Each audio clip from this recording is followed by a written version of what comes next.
രഞ്ജിത്ത് ജയിലിൽ തുടരുമെന്നാണ്. അതായത് ജുഡീഷ്യൽ റിമാൻഡ് തുടരും. രഞ്ജിത്തിന്റെ റിമാൻഡ് കാലാവധി 14 ദിവസമാണ് റിമാൻഡ് ചെയ്തത്. രഞ്ജിത്ത് ജയിലിൽ തന്നെ തുടരും. തൽക്കാലം പോലീസിന് കസ്റ്റഡി അപേക്ഷ പരിഗണിക്കുന്നില്ല. പോലീസിന് ചോദ്യം ചെയ്യാൻ ശനിയാഴ്ചയായിരിക്കും കസ്റ്റഡിയിൽ വേണോ വേണ്ടോ എന്ന കാര്യത്തിൽ കോടതി തീരുമാനം പറയുക. വിഷ്ണു സുരേഷ് ചെയ്ത്. വിഷ്ണു, എന്തായാലും രഞ്ജിത്ത് ജയിലിൽ തന്നെ.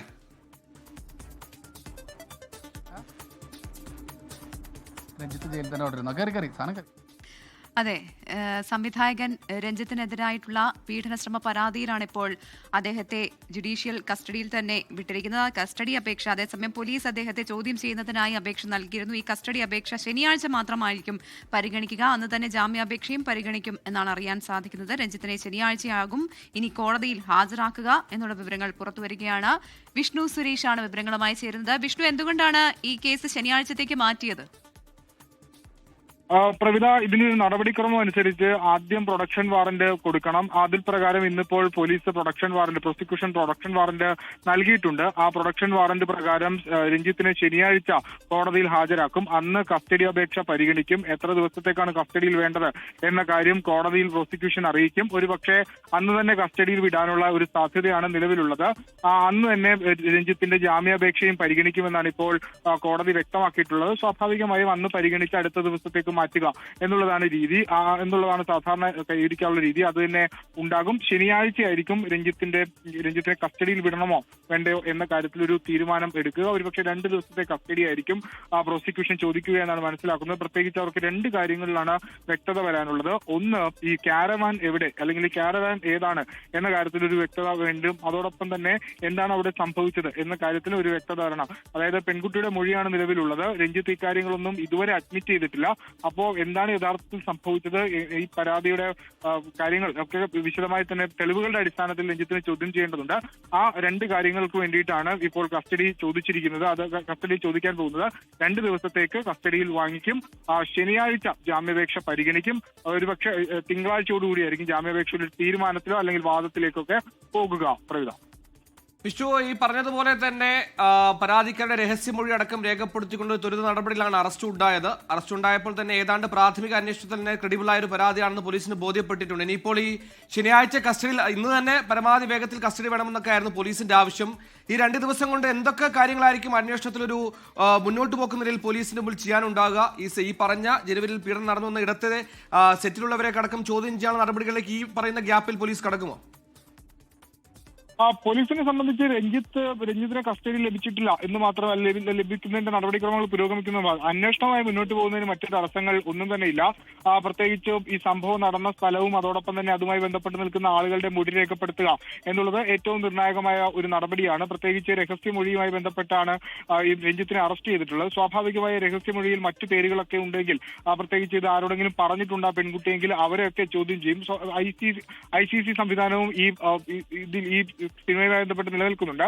അപ്പോൾ അവർക്ക് ഏതെങ്കിലും തരത്തിലുള്ള വിവരമുണ്ടായോ തുടങ്ങിയ കാര്യങ്ങളൊക്കെ സമാന്തരമായി തന്നെ പോലീസ് അന്വേഷിക്കും. ഒപ്പം ശാസ്ത്രീയ തെളിവുകൾ, അതായത് ഈ മൊബൈൽ ടവറും അതോടൊപ്പം മറ്റ് സാങ്കേതിക തെളിവുകളുടെ സമാഹരണവും ഒക്കെ ഈ 2 ദിവസത്തിനുള്ളിൽ പോലീസ് നടത്തുമെന്നാണ് നമുക്ക് മനസ്സിലാവുന്നത്. അതിനുശേഷം രഞ്ജിത്തിനെ ചോദ്യം ചെയ്യുക എന്നുള്ളത് മാത്രമാണ് ബാക്കി ഉണ്ടാകുന്ന ഒരു നടപടി. അത് ശനിയാഴ്ച അക്കാര്യത്തിലൊരു തീരുമാനം ഉണ്ടാകും. 2 ദിവസത്തേക്ക് കസ്റ്റഡിയിൽ വാങ്ങാനുള്ള സാധ്യതയാണ് നിലവിലുള്ളത്. അത് പ്രധാനമായും ഈ കാരവന്റെ കാര്യവും അതോടൊപ്പം തന്നെ എന്താണ് അവിടെ സംഭവിച്ചത് എന്നുള്ള കാര്യം തെളിവുകളുടെ അടിസ്ഥാനത്തിൽ രഞ്ജിത്തിൽ നിന്ന് ചോദിച്ചറിയുക. ഈ 2 ഉദ്ദേശത്തിലായിരിക്കും രഞ്ജിത്തിനെ കസ്റ്റഡിയിൽ വാങ്ങുക.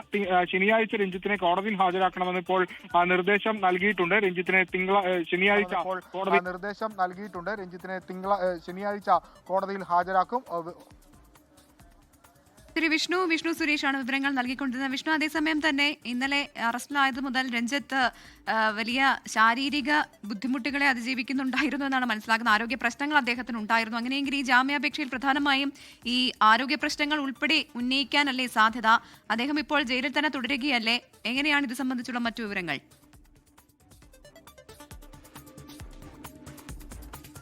രഞ്ജിത്തിന്റെ ജാമ്യ ഹർജിയിൽ പ്രധാനമായി ഉന്നയിക്കുന്ന കാര്യങ്ങൾ ഇങ്ങനെയാണ്. ഒന്ന്, ഈ പരാതി വ്യാജമാണ്. തനിക്ക് ഇത്തരത്തിലൊരു പരാതിയെക്കുറിച്ച് അറിയില്ല. തനിക്ക് ധാരാളം ശത്രുക്കളുണ്ട്. അതുകൊണ്ട് തന്നെ ഈ പരാതിക്ക് പിന്നിൽ ഗൂഢാലോചനയുണ്ട് എന്ന നിലപാടാണ് രഞ്ജിത്ത് സ്വീകരിക്കുന്നത്. സിനിമയ്ക്കകത്ത് ICC ഉണ്ട്. എന്തുകൊണ്ട് ഈ പെൺകുട്ടി സിനിമയ്ക്കകത്ത് പരാതി നൽകിയില്ല എന്ന ചോദ്യവും രഞ്ജിത്ത് ഉയർത്തുന്നുണ്ട്. ഒപ്പം ബലം പ്രയോഗിച്ച് പെൺകുട്ടിയെ ഉപദ്രവിക്കാൻ ശ്രമിച്ചു എന്നുള്ളതാണ് പോലീസ് പറയുന്നത്. പക്ഷേ തന്റെ ശാരീരിക അവശത പരിഗണിക്കണം എന്നാണ് രഞ്ജിത്ത് വ്യക്തമാക്കുന്നത്. തനിക്ക് നട്ടെല്ലിന് പ്രശ്നങ്ങളുണ്ട്. അതോടൊപ്പം തന്നെ കരൾമാറ്റ പ്രൊഫഷണൽ ശസ്ത്രക്രിയ ഒക്കെ നടത്തിയ ആളാണ്. അതുകൊണ്ട് ഈ ശാരീരിക പ്രശ്നങ്ങൾ കാര്യമായി തന്നെ ഉണ്ട്. ഈ FIR-ൽ പറയുന്ന പോലെ അല്ലെങ്കിൽ പോലീസ് പറയുന്ന പോലെ ഈ ബലപ്രയോഗത്തിലൂടെ കീഴ്പ്പെടുത്താൻ ശ്രമിച്ചു എന്നുള്ളതൊക്കെ അടിസ്ഥാനരഹിതമായ വാദമാണ് എന്ന് രഞ്ജിത്ത് വ്യക്തമാക്കുന്നു. ഒപ്പം ഇതിലൊരു ഈ ഒരു ടെക്നിക്കൽ കാര്യങ്ങളും രഞ്ജിത്തിന്റെ അഭിഭാഷകൻ ചൂണ്ടിക്കാണിക്കുന്നുണ്ട്. ഈ സംഭവം നടന്നു എന്ന് പറയുന്നത് ഫോർട്ട് കൊച്ചിയിലാണ്. ഫോർട്ട് കൊച്ചി ഈ നഗരത്തിൽ നിന്ന് മാറിയിട്ടുള്ള ഒരു സ്ഥലമാണ്. അത് സിറ്റി പോലീസിന്റെ ലിമിറ്റിലാണെങ്കിൽ പോലും നഗരത്തിൽ നിന്ന് മാറിയിട്ടുള്ള ഒരു സ്ഥലമാണ്. പക്ഷേ ഫോർട്ട് കൊച്ചിയിൽ നടന്നൊരു സംഭവത്തിന് സാധാരണഗതിയിൽ കേസ് രജിസ്റ്റർ ചെയ്യുന്നത് അത് ഫോർട്ട് കൊച്ചി പോലീസ് സ്റ്റേഷൻ പരിധിയിലായിരിക്കും. പക്ഷേ ഇവിടെ പെൺകുട്ടിയുടെ മൊഴി പ്രകാരം DGPക്ക് കമ്മീഷണർക്ക് പരാതി ലഭിക്കുന്നു. ആ പരാതി ഫോർവേഡ് ചെയ്യപ്പെട്ടത് വനിതാ പോലീസ് സ്റ്റേഷനിലേക്കാണ്. അതിന്റെ സാങ്കേതികത്വം അടക്കം ചോദ്യം ചെയ്യാനുള്ള തീരുമാനത്തിലാണ് ഇപ്പോൾ രഞ്ജിത്തിന്റെ അഭിഭാഷകൻ ഉള്ളത്. അത് ശനിയാഴ്ചയായിരിക്കും രഞ്ജിത്തിന്റെ ജാമ്യാപേക്ഷ പരിഗണിക്കുക. പക്ഷേ അന്ന് വാദത്തിലേക്ക് പോകാനുള്ള സാധ്യതയില്ല. അന്ന് SITയുടെ ഭാഗം കൂടി കേൾക്കും. അതിനുശേഷം SITയോട് അതിൽ എതിർ സത്യവാങ്മൂലം സമർപ്പിക്കാൻ ആവശ്യപ്പെടും. അതിനുശേഷമായിരിക്കും തിങ്കളാഴ്ചയോടുകൂടിയായിരിക്കും ഒരു പക്ഷേ രഞ്ജിത്തിന്റെ ജാമ്യ ഹർജിയിൽ പൂർണ്ണമായ ഒരു വാദത്തിലേക്ക് പോകാനുള്ള സാധ്യത നിലവിൽ കാണുന്നത്. ഈ കേസിന്റെ ഒരു ആസ്പദമായ സംഭവം ഇങ്ങനെയാണ്. ജനുവരി 30-ാം തീയതി ഈ പെൺകുട്ടിയെ ഈ സിനിമാ ലൊക്കേഷൻ ഫോർട്ട് കൊച്ചിയിലെ സിനിമാ ലൊക്കേഷനിലുണ്ടായിരുന്ന കാരവനിലേക്ക് രഞ്ജിത്ത് വിളിച്ചു വരുത്തുകയും അവരോട് അപമര്യാദയായി പെരുമാറുകയും ചെയ്യുന്നു. അവിടെ നിന്ന് രഞ്ജിത്ത് ഈ പെൺകുട്ടി കരഞ്ഞുകൊണ്ട് പുറത്തേക്ക് ഇറങ്ങി വന്നു എന്നുള്ളതാണ് പോലീസിന് നൽകിയിട്ടുള്ള മൊഴി. ആ മൊഴിയുടെ അടിസ്ഥാനത്തിൽ പോലീസ് FIR രജിസ്റ്റർ ചെയ്യുന്നു. മാർച്ച് 28-ാം തീയതിയാണ് പരാതി ലഭിക്കുന്നത്. 30-ാം തീയതി തന്നെ FIR രജിസ്റ്റർ ചെയ്യുന്നത്. പിന്നാലെ ഒരു പ്രത്യേക അന്വേഷണ സംഘത്തെ രൂപീകരിക്കുന്നു. കൊച്ചി DCP അശ്വതി ജിജിയുടെ നേതൃത്വത്തിലാണ് പ്രത്യേക അന്വേഷണ സംഘം രൂപീകരിക്കുന്നത്. അന്ന് മുതൽ തന്നെ ആ രൂപീകരിച്ച നിമിഷം മുതൽ തന്നെ രഞ്ജിത്ത് പോലീസിന്റെ റഡാറിലായിരുന്നു. ഇങ്ങനെ രഞ്ജിത്ത് ഇന്നലെ കോട്ടയത്തുണ്ടായിരുന്നു. അവിടെ മുതൽ തന്നെ രഞ്ജിത്തിനെ പൂർണ്ണമായി നിരീക്ഷിച്ചു. രഞ്ജിത്ത് ഈ വിവരം അറിഞ്ഞ് കടന്നു കളയാനുള്ള ശ്രമം രഞ്ജിത്തിന്റെ ഭാഗത്തുനിന്നുണ്ടായി. ഒരുപക്ഷെ ഒരു മുൻകൂർ ജാമ്യാപേക്ഷയുമായി പ്രത്യക്ഷപ്പെടാം അല്ലെങ്കിൽ അതിലൊരു തീരുമാനമുണ്ടായിട്ട് പ്രത്യക്ഷപ്പെടാമെന്ന തീരുമാനമാണ് രഞ്ജിത്ത് എടുത്തിരുന്നത്. പക്ഷേ അതിനൊരു പഴുതു കൊടുക്കാതെ രഞ്ജിത്തിന്റെ അറസ്റ്റ് പൂർത്തിയാക്കാൻ പോലീസിനായിട്ടുണ്ട്. അതുപോലെ തന്നെ ബാക്കി കാര്യങ്ങളിലും കോടതിയിലും അനുകൂലമായ നടപടികൾ ഉണ്ടാകുമെന്ന പ്രതീക്ഷയിലാണ് SITയും പ്രോസിക്യൂഷനും ഒക്കെ ഉള്ളത്.